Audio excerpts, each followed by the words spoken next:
By the end of these 2 videos devoted to real estate, you will know the main features of real estate investments, the size of real estate markets, the main types of real estate investments, who the main players are in real estate markets. You'll know the differences between direct and indirect investments, and you'll understand some of the financial benefits associated with investing in real estate. Real estate has some unique features that it is important to understand when considering real estate investments. Well, first of all, real estate is quite a broad category as it encompasses both housing and commercial real estate. Real estate assets are heterogeneous in the sense that there are two assets are always going to have some differences in characteristics, differences in size, age, condition of the building, location, etc.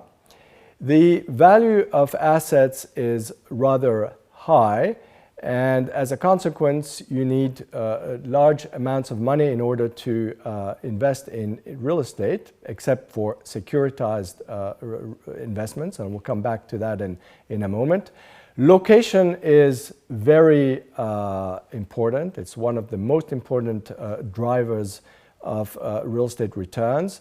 And as a consequence, local knowledge is important. You cannot invest in real estate if you don't know the local market. Most assets are not very liquid, meaning that it takes time to sell an asset, and markets are usually not that transparent, i.e. it's difficult to gain access to transaction prices and to the characteristics of the assets that have been sold. Given the infrequent trading of real estate, value is often quite difficult to measure, and cycles are quite pronounced on real estate markets.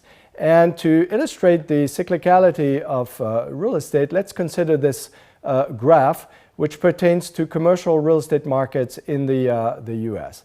And if we look at the green line, which are office markets in the central business district areas of the major cities in the US, well, you see that to begin with, over the first 7 or 8 years, the markets went up by roughly 100%.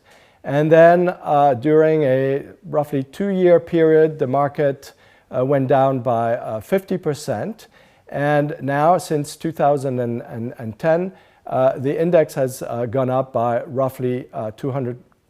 So real estate markets are cyclical. The size of the market is worldwide is estimated at 34 trillion US dollars, and that's only commercial real estate, i.e. housing is not included in that figure. And if we compare the figure with the figures for stocks and bonds, you get the relative weights of the 3 asset classes on the graph. So you can see that real estate is about 20% of the combined value of the 3 asset classes. And if we were to consider housing as well as commercial real estate, the figure would be in excess of one third. So more than 1/3 of the value of the assets would be in real estate assets. Now to the main types of investments. Well, first of all, we have housing.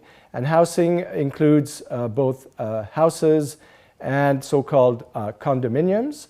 Then we have multifamily residential, i.e.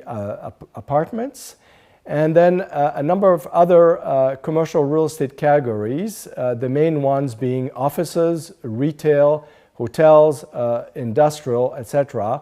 And in etc. you have vacant land.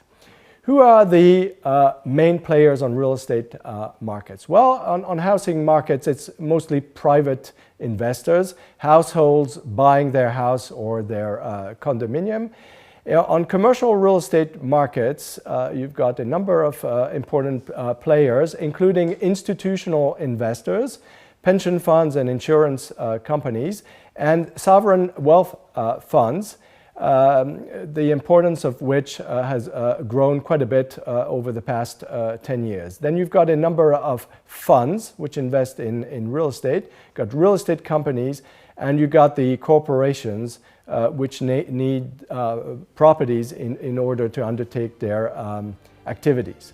So this concludes this first video on real estate.